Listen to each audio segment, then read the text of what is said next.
Chat, we are live for another MLS News emergency transfer stream. There's a lot going on right now, a lot of moves, a lot of stuff, and has been flying around all day. Even some rumors of an MLS record transfer fee, which I'm very skeptical about this. We'll talk about that a little bit later. But we do have a guest that I want to bring on, a good friend of mine, to talk about the Josh Sargent saga that continues to go on at Norwich between them and Toronto FC. Before I bring him on, if you guys don't mind, make sure you guys give us a like down below and subscribe to the channel if you haven't already, and hit that little bell notification so you never miss a video. Let's bring on my good friend, Derek Ritchie. Derek, my friend, how are we doing? Oh, sorry. Got you muted. Hold on one second. There we go. Should be good now. I'm doing fabulous, but like you, I'm snowed in. So there's snowed in. Yes. Snowed in. Nothing to do but stream, right? Stream and hope we keep our sanity. Do research. Research. Well, we did some research on this other redhead guy who is not related to me, by the way. And it feels like this is kind of continuing to be who the hell knows. What's the latest you've heard about Josh Sargent? Because we talked the other day, and it seemed like this was kind of out of the question. It wasn't going to happen. Has anything changed?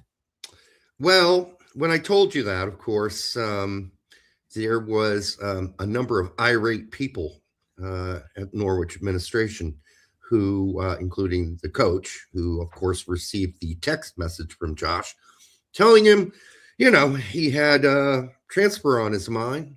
I got a transfer on my mind. And he couldn't play, It was rough going. It's really not traditionally how you want to have conversations with your coach when you're not going to show up. And he got some really bad advice from his agent. And sometimes, if you know Josh Sargent, he's a super nice guy.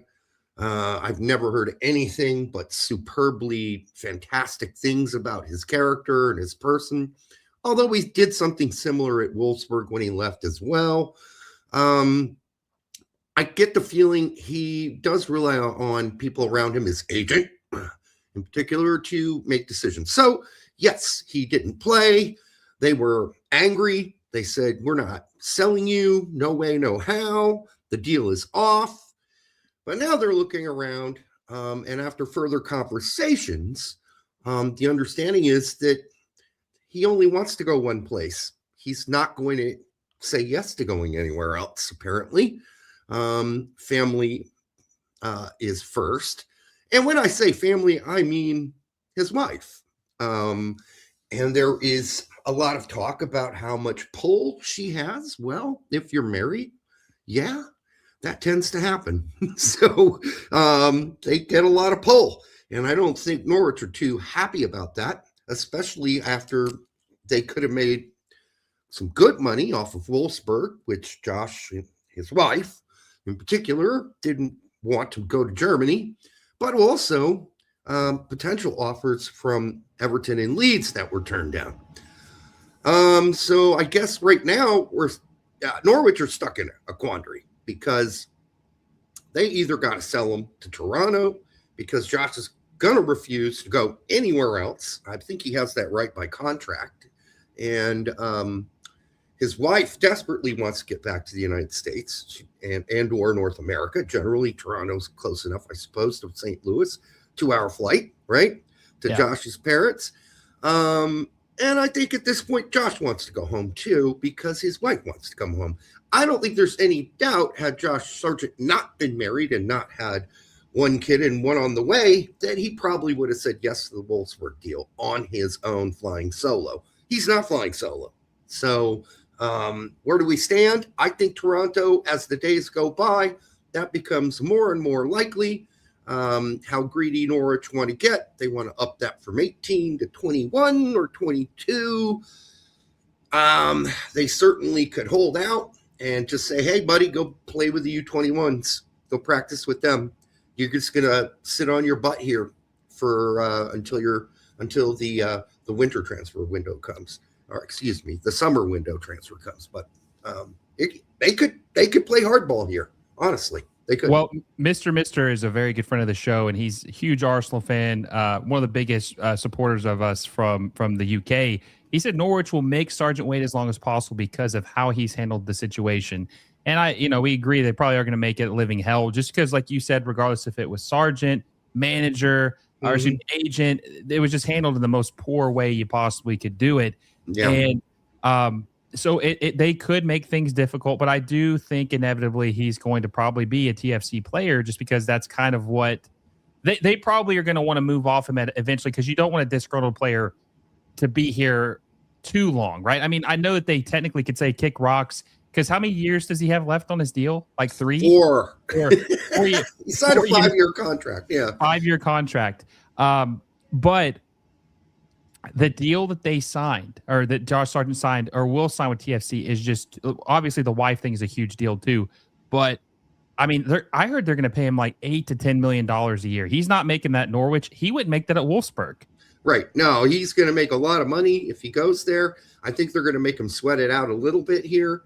Yeah. But I do think you also look at Norwich financial situation. They're no longer getting the parachute payments.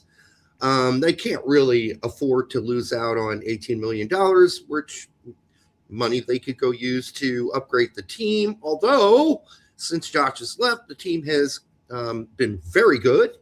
I don't know. I'm not saying that him not being there is what did that, but certainly they played great today. They beat Coventry City, who sit at the top of the table. They sit at the bottom or near the bottom. I believe they're still at the bottom.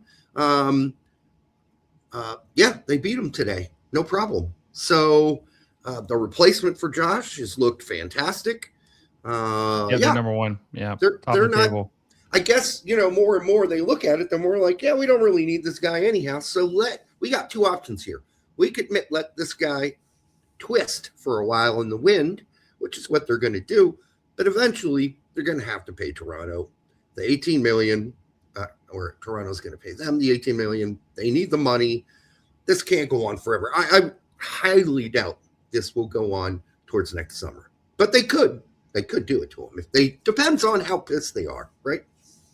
I think they're really pissed. No, the manager's really pissed because he was kind of the one who stonewalled this, right? Isn't he kind of the one that told the the board to kind of pull things back because of how he handled pulling himself from the game. Did you say it was the day of? Yes, I think it was the day of early morning before the game. Yeah, that Yeah. he wouldn't go. Now, the agent obviously gave him really crappy advice if that's what happened, which that's what I hear happened. But also about the fight, when they called Josh in later, I think, I'm not sure if his agent was present, but there was yelling and screaming apparently, and nasty comments about his family, meaning his wife in particular. That probably did not go down as it was framed by probably Josh's agent, the way it was laid out online and into the Twitter sphere. I'm sure it was contentious. I'm sure they were upset and angry, but I really don't see Josh yelling back. That's just not him. He could, I guess, if they did insult his wife, but I really seriously think that that's not what happened. I don't think they insulted his wife and said he was pussy whipped and all this other stuff that's going around. No, seriously, that was one of the rumors going around. Yeah, right. Yeah. So, So I don't think either one of us are surprised he's coming here because of what he was offered, right? Mhm. This is like life-changing money. right. I am surprised that it's Toronto FC a little bit. They did it with Josie, right? They did it with Bradley. They had the money to But flop around. I'll say this, though. I think the reason why Josie went is because Michael was already there, right? Someone's got to be brave enough to kind of be the first one to do it. And Michael Bradley at that time in Major League Soccer, I think that was 10, 11 years ago, he was getting paid $7 million in MLS 11 years ago. That would be like probably 12 or 13 million now based on like what the, so that, that's I don't think Jose would have ever went there by himself. Well, the precedent's been set. That's the bottom line, right? It's already been done. Josh really wants to leave because his wife really wants to leave. And so that's the bottom line for him. He does not want to be playing at Norwich anymore. There's really no hope of promotion. And besides, I think she just wants to go. And if wife wants to go, happy wife, happy life, that kind of thing, you just go. And you can call that what you want. But in the end, they got 2 kids. And I just think that she doesn't like living in Europe.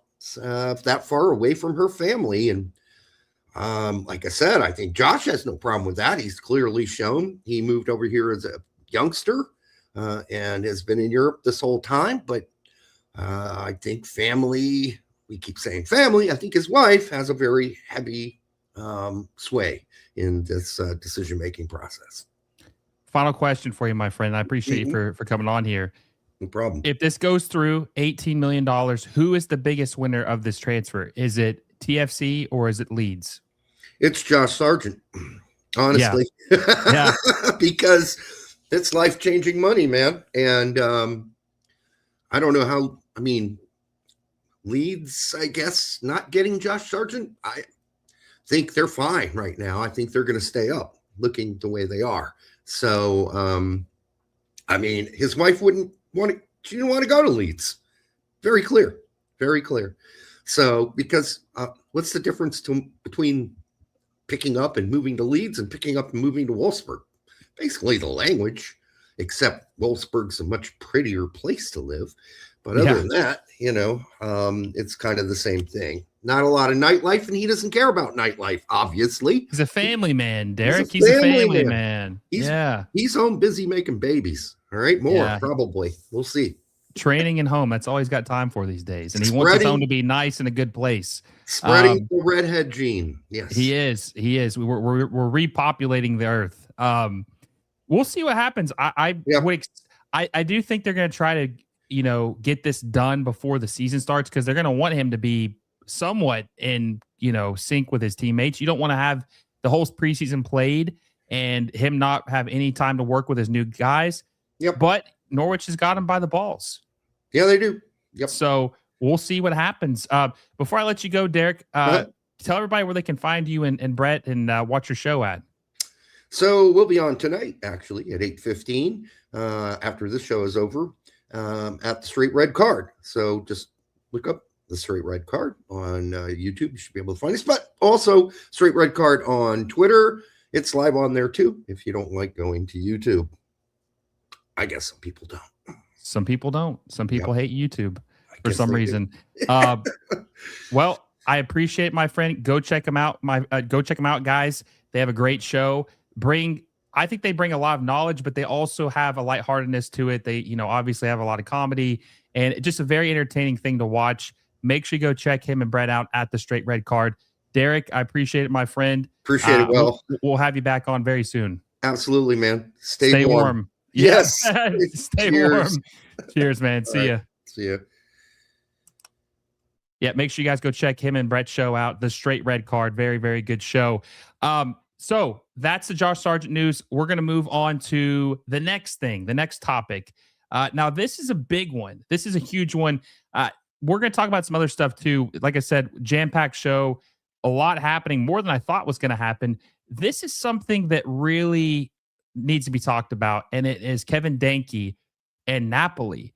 There has been rumors flying around all day about Napoli offering an absurd amount of money for Kevin Denkey from FC Cincinnati. And it started with this guy named Ekrem Koner, whatever his name is.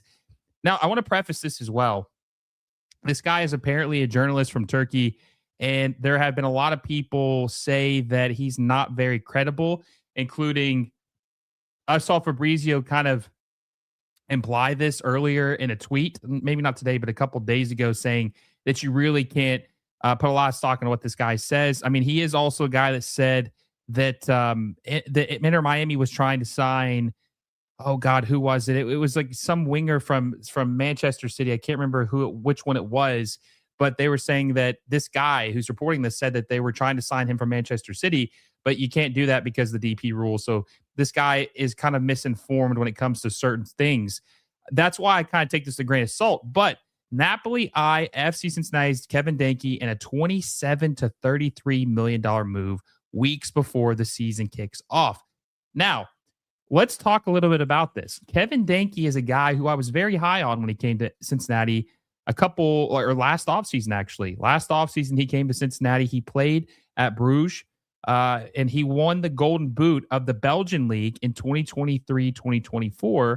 And he came over to MLS and played for Cincinnati. They paid, was it $16.2 million for Kevin Denkey.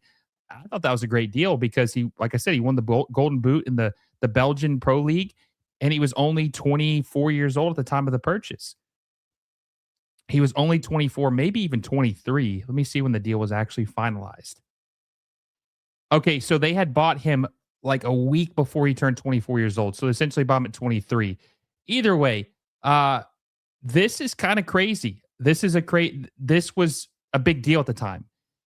He had, like I said, Belgian Pro League Golden Boot winner. Some people think it's a better league than Major League Soccer. I think it's definitely debatable. And so that, obviously, $16 million, that's in his age. That was a pretty good deal. But at FC Cincinnati in 2025, he only had 15 goals in 29 appearances, and he really looked good at the beginning of the season. And then he started to disappear as the season went on. Like, I think he started to fade and he wasn't playing nearly as well as he did earlier in the season. That's what doesn't make sense to me. A lot of people value the Belgian Pro League more than Major League Soccer. And he won the Golden Boot, sold for $16 million, goes to MLS, scores 15 goals. I don't even know where he ranked in 2025 when it came to the Golden Boot race. I can look that up real quick and see what his ranking and finishing was in 2025, but I don't even know if he was top 10. Let me look this up real quick and see if he was top 10.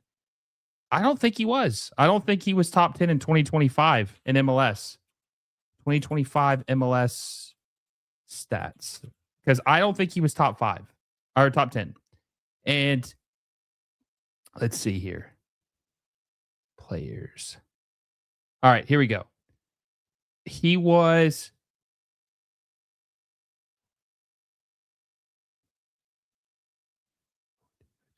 like 17th or 18th in MLS in goals. and they're going to pay $27 to $33 million for him. $27 to $33 million. I just don't think there's just no way. I mean, if anything, his stock would have dropped because he didn't have as good of a season in 2025. And I do like Kevin Denkey a lot. I said this a minute ago. He's 25. He just turned 25 in November, like late November, almost damn near December. He still has a lot of time. You could argue he's not even hit his prime yet, but he was like 16th or 17th in the league in goals. I mean, they're just not going to. This would be an MLS record transfer fee if they paid this for him. Dreyer, someone said Dreyer said MLS and Belgium are similar. That might be true, but if that's true, then him having a down season wouldn't make his transfer stock go up. Either way, I just don't believe this rumor. I think this is BS. My BS meter is going off. Like, this is just not true. I don't believe this at all. Do you guys believe that FC Cincinnati are going to sell Kevin Denkey for 27 to 33 million to Napoli? Do you guys believe that? Do you believe that someone would offer that? I don't believe this. Personally, I don't believe. I would be curious to see what you guys think if you believe this. And there was another report too, which I'm going to pull up by a local Cincinnati reporter. Let me find this. I think her name is Laurel, if I'm not mistaken. Let me see if I can find her post. She posted about this too. She said, I think she made here we go. Sources: FC Cincinnati's Denkey does have interest from Napoli and other top European clubs for a summer move, but it's early. I was told late last season Cincinnati wanted more than $25 million for Denkey. Sportsboom.com says the valuation is $30 to $35.6 million now. There is no way in hell I would ever spend that type for him. No way. There are no players currently in Major League Soccer that have a valuation of $35 million. There's just not. There's no players in Major League Soccer that have she's reliable for sure. But just because the other guy said that they made a $27 to $33 million bid, this is a little bit more conservative than that. This is more like, okay, there's interest in the team. There's interest in him. This is the valuation they had last year. This is what they want now. But this isn't a bid, right? This is just more of like kind of like a filler, like to see how they feel about the situation, what their valuation would be. But I just don't believe this. I don't think there's any player. There was a rumor that Denis Bouanga. Now, Denis Bouanga is a little bit older than him, but Denis Bouanga has been absolutely lethal in Major League Soccer, and I think the most someone offered for him was like $12 million. Thiago Almada was playing in the World Cup in 2022 for Argentina. Playing isn't like he's on the team, right? He wasn't playing, but he was on the team, right? And Atlanta only sold him for $20 million to Botafogo, which they haven't been paid for yet, by the way. They have not been paid for that transfer. Now he's at Atletico Madrid, but I just don't believe this. If they're holding out for 30 to 35, they're going to be holding out for eternity. They're not getting that unless Kevin Denkey just goes berserk this year and scores 25 to 30 goals, which I don't even know if they would do it if he did that. Yeah, I mean, look at this: $21 million for Almeida plus $9 million in add-on, so $30 million most for Almeida, and he sold in 2024 at the age of 23, so almost 2 years younger than Denkey, and he also has a little bit more, I want to say prestige, but there's a little bit more hype behind Almeida because he played for Argentina, right? I think that's probably true. Transfer market had Denkey at 14 million. I'll look that up here in a second. I just don't believe this. Let me do a Twitter, or not Twitter, but a YouTube poll real quick and ask you guys if you think that Denkey is worth $30 million. Is Denkey worth 30 mil plus? I just don't think he is. Also, too, guys, if you haven't already, we got almost 90 people in the chat right now. Make sure you guys smash the like button if you haven't already. Last I checked, we were at 20 likes. Let's try to get to 100 on this stream. We always get to 100 on all of our transfer news streams. And also, subscribe to the channel if you haven't already.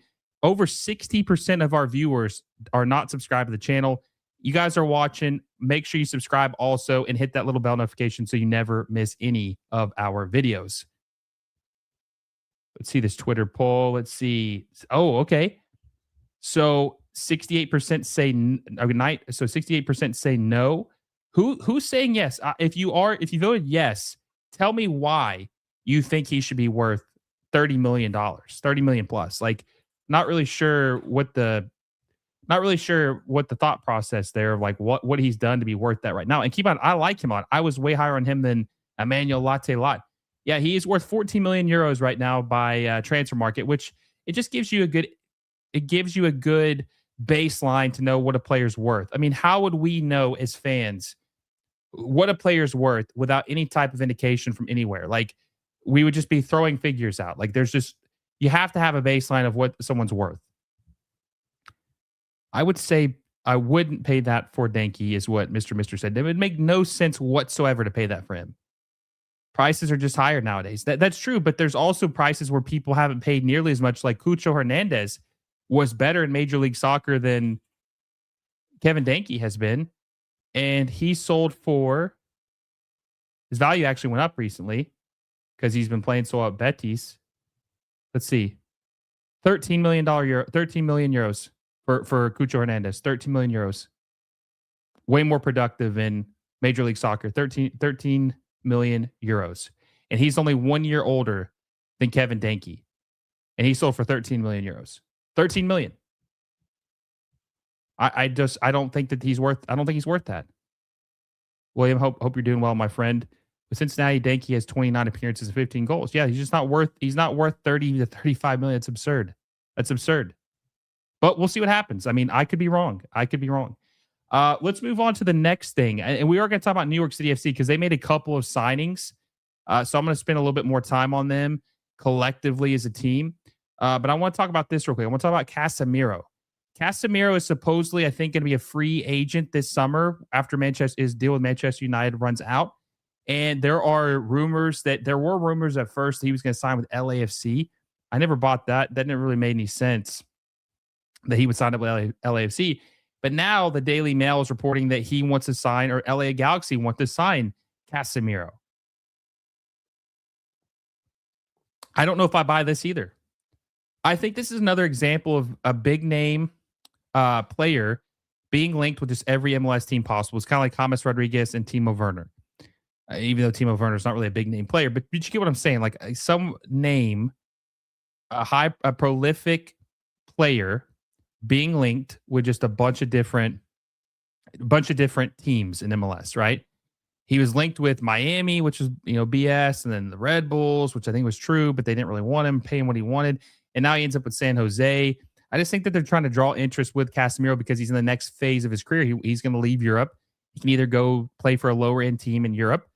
He can go back to Brazil, or he can play with an MLS team. Now, I don't think Casemiro is going to come to MLS for several reasons. Let's just see what his, now obviously he would have to take a pay cut, but let's see what his Manchester United salary is currently. Let's see. Okay, so as of right now, if these numbers are correct, Casemiro is making 18 million pounds a year, which would probably be what, $30 million a year in dollars. $30 million a year. That there's just no way in hell anyone would pay him that. No one in MLS would pay him $10 million a year. I don't know if anyone would pay him. Maybe someone would pay him $5 or $6 million a year. But the Galaxy can't sign him because they have no DP spots open, and they don't need a defensive midfielder. That's not what they need. And LAFC don't need a defensive midfielder. I think that this rumor is bogus. Like, I don't think the Galaxy would take him.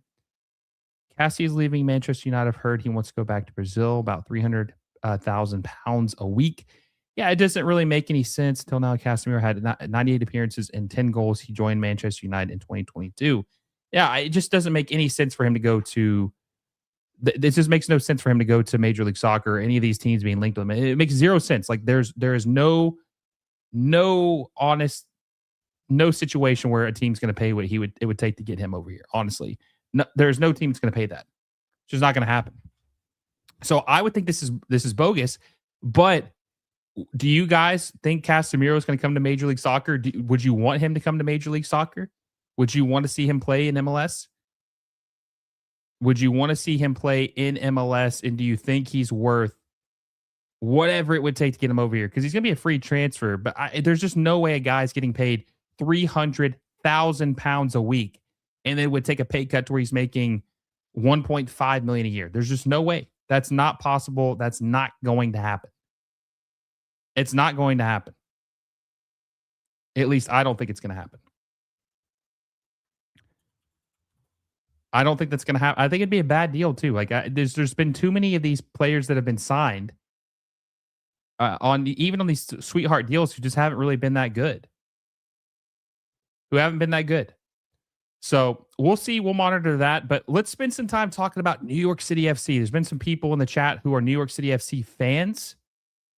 And I want to talk a little bit about New York City FC because this is a team that is CFG owned. City Football Group owns New York City FC. It's the second club they ever owned. Like this was the second, or when CFG became bigger, like they're trying to be a huge global soccer brand with all these clubs underneath their umbrella. This is the second team they ever owned. Manchester City obviously being number one. And New York City FC has always had this potential because it's in the 5 boroughs, it's in the city limits, that CFG owned.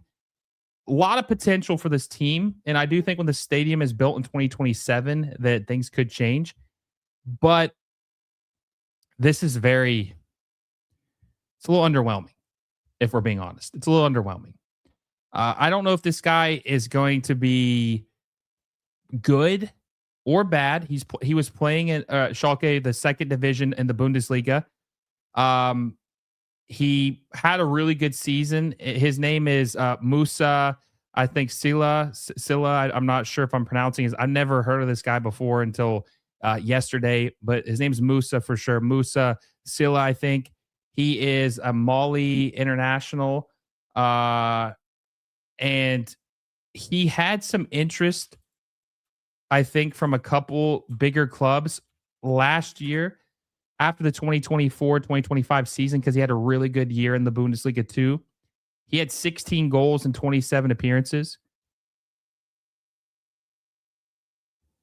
But this is a kind of an example of a guy who's cut his teeth in the second division. I think this team's name is, I think, Paul. It's a French second division team. He played for them before. He had 15 goals and 35 appearances, but he really hasn't ever done anything in the first division. He played in the Eredivisie for Utrecht. Most goals he had in the season was 6, but I think he might have been playing on the wing at that point. He's 26 years old.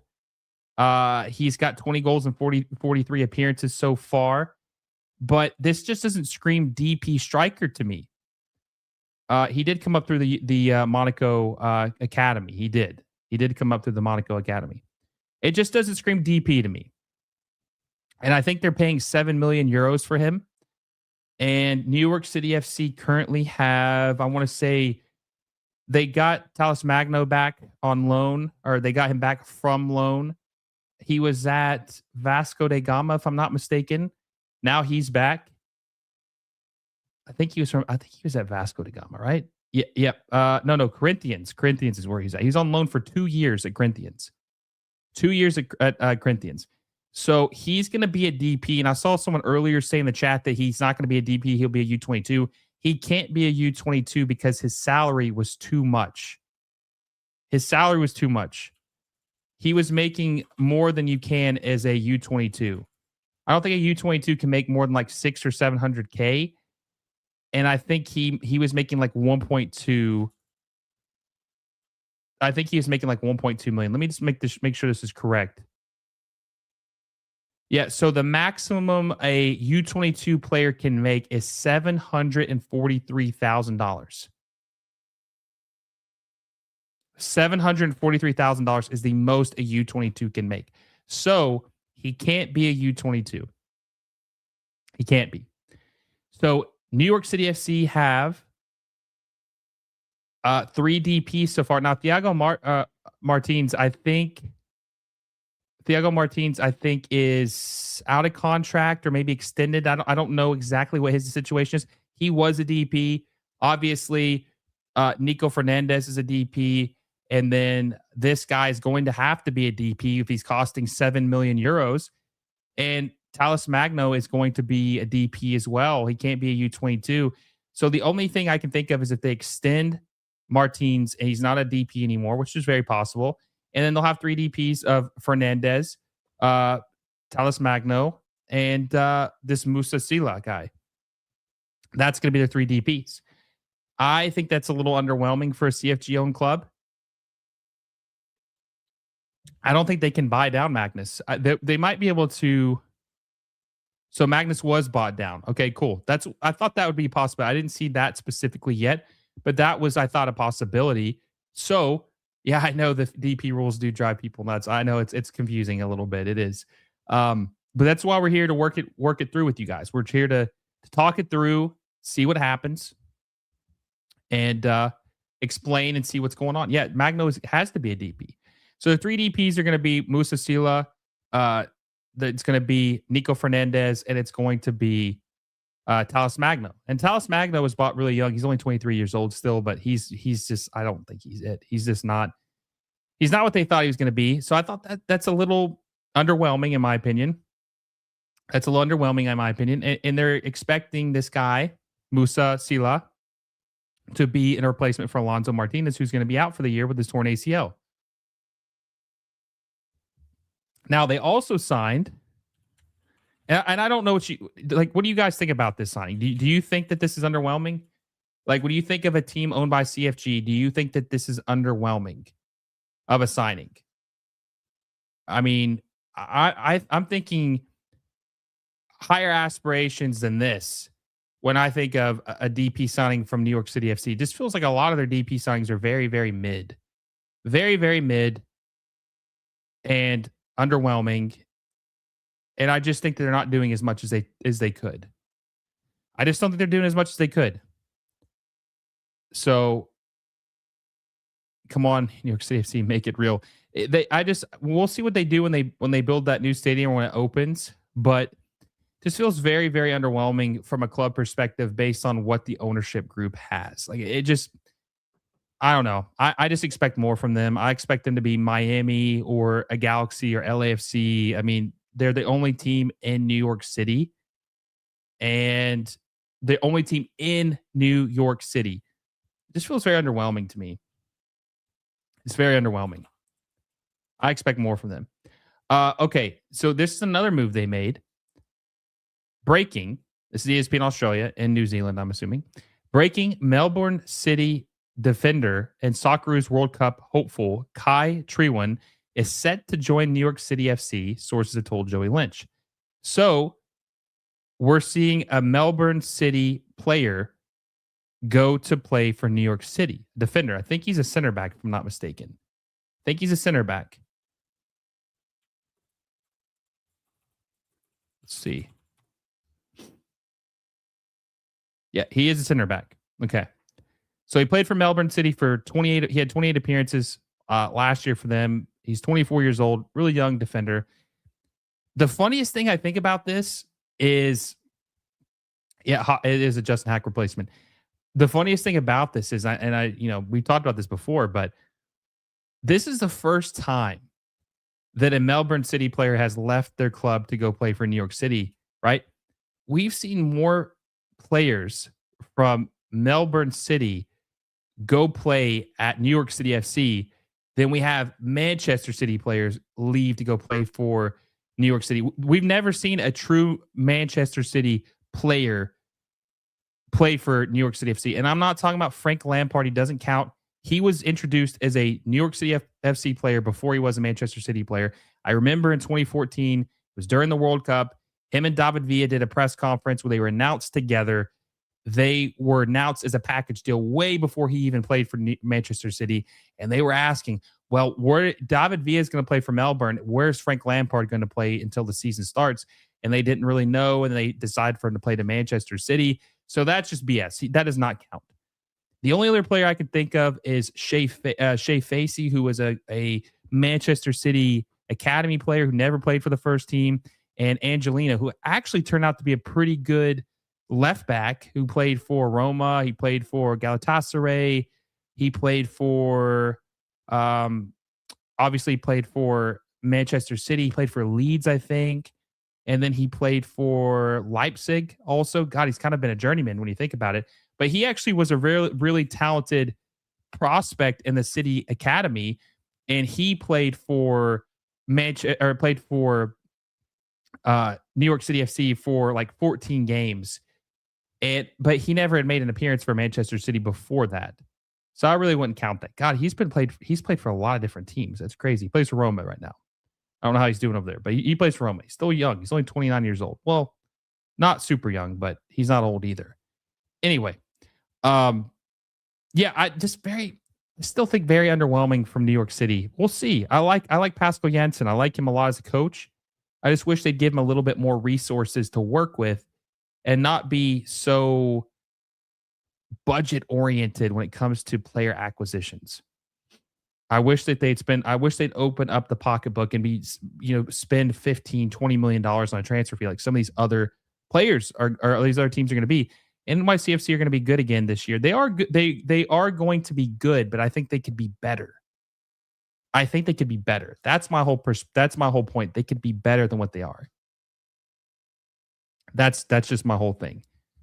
So we'll see what happens. We'll see what happens with New York City FC. There's still time. I mean, they could still add some other players, but I just think that they are a little underwhelming. Like I'm not trying to be a hater. I expect a lot from a team that's owned by City Football Group.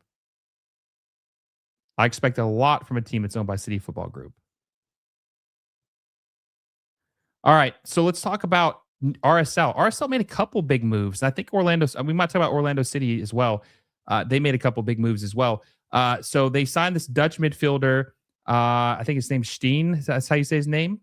I'm not exactly sure how you pronounce his name. You know, obviously when you're talking about the global game, there's always going to be some interesting names you're going to have to learn how to pronounce. I think his name's Steen Spearings is his name. Dutch midfielder, played for Brøndby for just last season. They're adding a couple of pieces, and RSL was a team that a lot of people were frustrated with. They weren't adding enough. They weren't adding enough in 2025 or heading into 2025, and they let go of some key players, and they weren't spending nearly as much as we saw like in 2023, 2024, but they started to add a couple pieces. Now this is kind of a veteran depth piece. They spent, I want to say I don't think this was the guy they spent all the money on. Let me just make sure that they spent like $5 million on a guy recently. I don't think this is him. So they spent 2.5 million euros on this guy, but there is another guy that they signed recently for $5 million. Let me try to find this guy real quick. Let's see.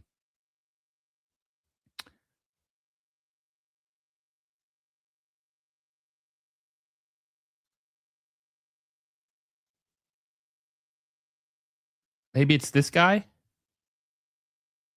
I think this is the guy right here. His name is Morgan. Let me share this. It's Lens have found an exit route for Morgan. Guy, what's it? Gail Vogie. I don't know how to pronounce his last name. We'll just call him Morgan. Let's look up his transfer. I think this is a guy they spent $5 million on. I've never heard of him before. 27 years old. Yep, this is the guy. Yeah, this is the guy they spent $5 million on. He's a right winger, played for Lens. He was just bought this past summer, 2025 summer, for $4.5 million. I guess they're from St. Pauli. I guess they're not really too content with his production so far. Let's see if he's even played. Oh, so he's been at Lens. And he was on loan at St. Pauli. He scored 6 goals in 25 appearances, 38 appearances for Lens, 3 goals. Played at Paris FC before. This doesn't look too bad. Plays for Guinea, is the national team. Yeah, this doesn't look too bad. I mean, it's not. I mean, St. Pauli's in the Bundesliga, 6 goals and 25 appearances. That's not too bad. This looks like a decent signing for RSL. I'm not too familiar with him. Like I said, I never heard of him before, but this looks like something you would want to see a team like RSL go for. And if I'm not mistaken, yeah, they spent like I'm pretty sure this is the guy that they spent $5 million on. Let me see if I can find something else more specific about. Yeah, this looks like the guy. Yeah. So he'll be a DP most likely. And this is the signings you want to see. So RSL is starting to wake up. They're starting to do some stuff. They've had 2 guys. They had a veteran, the Dutch veteran, Stein Spearings, who is going to obviously help some depth in the midfield. You know, played in Denmark. He played in the Eredivisie. Played in. He played at Lens too. They actually played together. There's some overlap with him and this Morgan guy at Lens. He played at Toulouse as well. He actually played at Toulouse for a couple years, and Toulouse was in the I think it was in the French First Division. One of the seasons he played there. So, and he actually played 3 seasons in the French First Division. So this guy, you know, this might be a decent signing. Now, you know, Brøndby, the Danish league, you know, I don't really know how to rate that. It's not really. I don't know how you would compare that to Major League Soccer. It actually, in the Opta rankings, most recently actually graded ahead of Major League Soccer, which I thought was interesting. But you know, I don't know. This is some good depth pieces. This is what you need to see. This is what you want to see your MLS team do. You want to see them add people that are going to make the team better. It doesn't have to be a big name. It just has to be players that are pushing for positions and making the quality on the pitch better. And I think that these are guys that will do that. These are guys that will do it. This is what a lot of teams need to be doing. I think that's it. There's a couple other things we'll talk about later. There's a couple other things I appreciate. I really do appreciate that. Love doing this for you guys. There's a couple other things too that I'm going to save because I'm assuming we might do another one of these tomorrow, or not tomorrow, but Wednesday or Thursday. So I'm going to save a little bit of the news for the next stream we do. So we'll have some more to talk about. But I hope you guys did enjoy this. I think we're going to call it here. Hope you guys are having a great day. If you guys are in the U.S., hopefully you're not stuck in the snow and confined to your house. Hopefully you guys are safe and everything's good. Before you guys head out, please make sure you guys smash the like button if you haven't already. Make sure you subscribe if you haven't already. Like I said, 60% of our viewers are not subscribed. Make sure you guys are subscribed also already. We're trying to hit 12,000 subscribers in the next couple weeks. So make sure you guys subscribe if you haven't already and hit that little bell notification so you never miss any of our videos. I hope you guys have a great night. Another video will be out very, very soon. Not sure if it's going to be tomorrow or Thursday, but a new video will be out very, very soon. Until then, I will see you all soon.